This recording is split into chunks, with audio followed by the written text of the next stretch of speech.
ጥፍርና ጠጉር መቼም ሀገር አያበለጽግ። እንደው ምን የሆነ የዚህ የጥፍር ውጤት የአውሬነት ምልክት ነው። ሰደበን እንዳትሉ ተጠንቅቃችሁ ነው። ድሮ ጥፍር መባል ባለጌ፣ ስራ የማይሰራ ስድ፣ መረን፣ ቃጫ የሌለው እግዚኦ መሐረነ ክርስቶስ። ዛሬ ነውሩ ጌጡ ነውር። ባካችሁ ሰው ነው በአእምሮ እንደግ።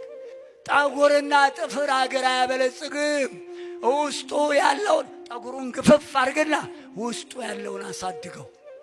ስታሳድገው በመንፈስ ቅዱስ በፍቅር በትዕግስት በርህራሄ በየዋህነት በትህትና ውስጡን አጊጠህ።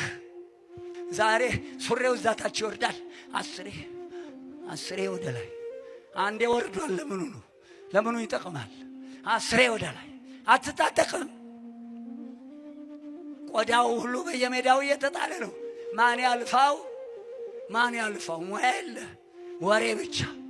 አረ እጃችሁ ይቆፍር፣ እጃችሁ አርሰናል ይላል። ጓሮ ጎመን የለውም እኮ ጓሮ ጎመን የለው።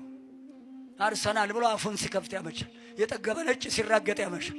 አትስልም፣ አትፍቅም፣ አትጽፍም፣ አትቆፍርም፣ አትቀርጽም። አረ ተው፣ አቅምህን ወቅ። የማይፈለገውን አትፈልግ፣ የማይገባውን አትጠይቅ። አቅምህን ወቅ፣ ራስህን ወቅ። ከትልቁ አደጋ እንዳትወድቅ ልጄ ሰው ሁን። ራስህን ወቅ። ምንድነው ራስህን ማወቅ? ከትልቁ አደጋ እንዳትወድቅ